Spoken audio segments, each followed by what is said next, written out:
Hey folks, Eric here, the Whatever Guy, because it really is whatever with me. Do you folks want to know about the AMCC issuing these 5 integrated licenses yesterday? You guys stick around, man, and we'll talk about that. As you guys know, man, my name's Eric. I'm the Whatever Guy, and I usually shoot videos a couple days a week, basically keeping you guys updated in the world Delta 8, Delta 9, Delta 10, hemp cannabis. That's what's going on around. But as you guys can tell, we are nearing the end of the AMCC debacle. Hopefully, as it stands right now, they issued the 5 integrated licenses yesterday. As you guys may or may not know, that has been where the major lawsuits have been, and there will be more lawsuits going forward. My phone has been dinging off the hook since yesterday afternoon when they issued these licenses. I'm hearing shit from both sides. Obviously, I'm extremely happy with some of the people that actually got licenses. I don't exactly agree with Trulieve.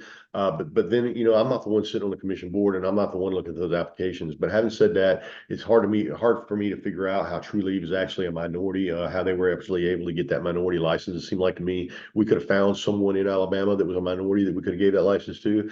But either way, the other 4 licenses down the line, extremely happy with that. I wanted Southeast Medical Products to get Specialty Medical Products to get a license, and I'm appreciative of the fact that they did, man. So they've got a really nice facility over there. And my thinking is that if anybody ever gets out of their fucking seat or gets out of their fucking car and actually drives over to Austin City and looks at that facility over there, they're not going to have any issues with them getting out the integrated licenses, period. I mean, they've got Ray French over there. They've got some extremely good experts over there. And as I've said many times before, I don't feel like we need to go outside the state to get experts. We've got the experts that we need right here in the state. We've got one of the leading geneticists in the state in this field working right here in this state already. So I don't feel like we need to bring in Verano, Trulieve, and these MSOs. I think that we've got the infrastructure right here in place to get it done. So we're going to flip over here to an article real quick.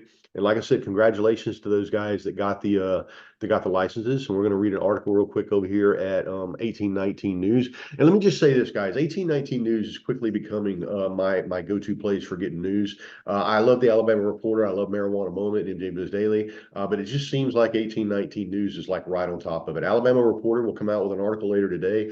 But 1819 News, man, from yesterday to this morning, they've already got this article up. Appreciative of the fact that they do, and they do some really good stuff over there. And I'm really liking the way they do things, and I'm starting to get their notifications and stuff. It says here, the Medical Cannabis Commission awards 5 integrated facility licenses. And for those of you that aren't aware, the integrated license facility would be all of the other licenses included in one. So the dispensary, processing, cultivation, a lab, all of that is basically in one license.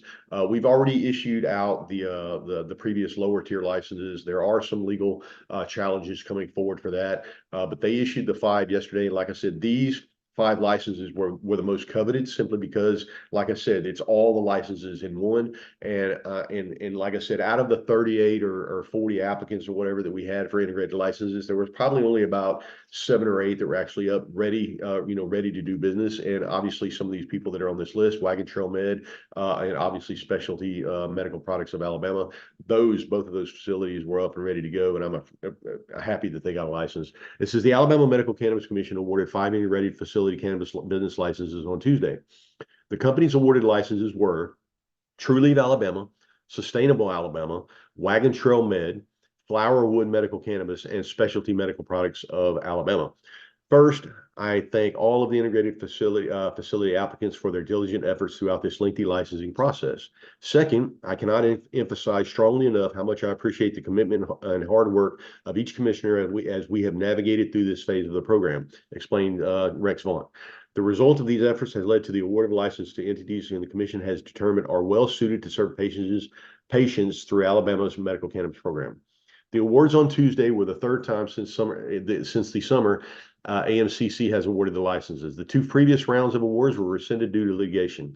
It's still possible that ongoing lawsuits filed by Alabama Always and Verano, Alabama could stall the implementation of the new industry. It's also possible that additional lawsuits will be filed. And let me just say this: I already know that there will be additional lawsuits filed. I'm pretty sure that Jim Stone is going to come up with a filing. I got some text messages from people that know yesterday. Like I said, my phone's kind of been dinging off. It actually was going off all night.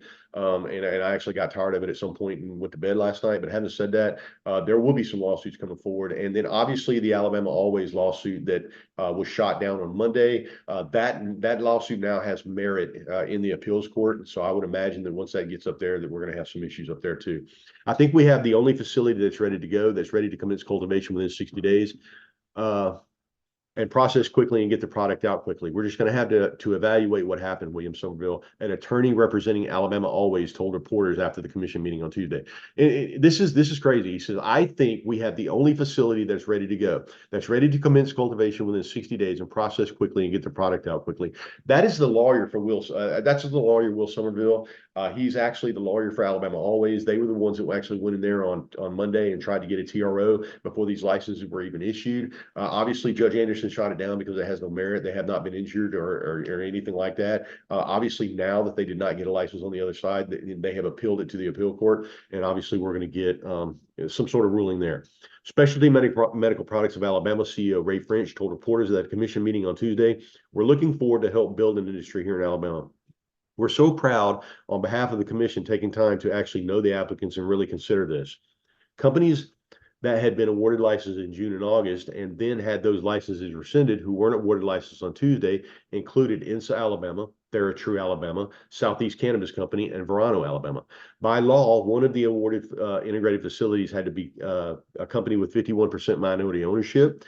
The highest ranking minority applicant was Southeast Cannabis, but a vote to award them a license narrowly failed. The commission then voted to award Trulieve Alabama the only minority license. Gemstone Alabama, the fourth ranked company, was also passed over due to a lack of a motion for a vote. A motion to award Alabama Always a license also died for lack of a second.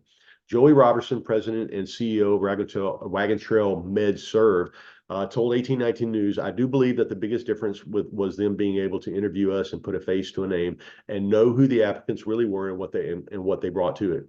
It's validation for all the hard work that our team has put in, Robertson said. We've had faith in this process from the beginning and the commissioners to get it right. And knowing today that they finally, after seeing the interviews and everything, the hard work that people have put in, they saw the true value in a lot of the applicants today.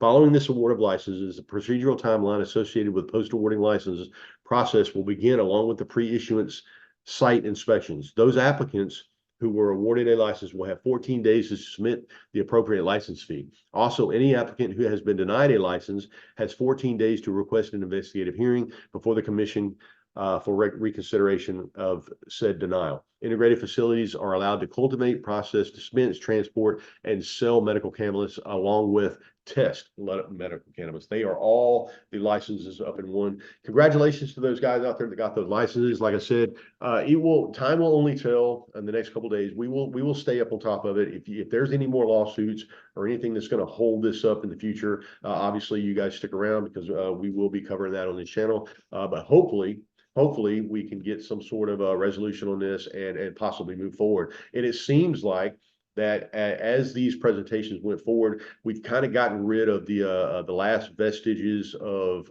anything that was going on before. We've now met these applicants and got an idea of their readiness, and hopefully we can obviously get medical marijuana in the state of Alabama. All right, folks, this is Whatever Guy signing off. I hope everybody's having a great week, and I will talk to you guys later, man. Love it. See you.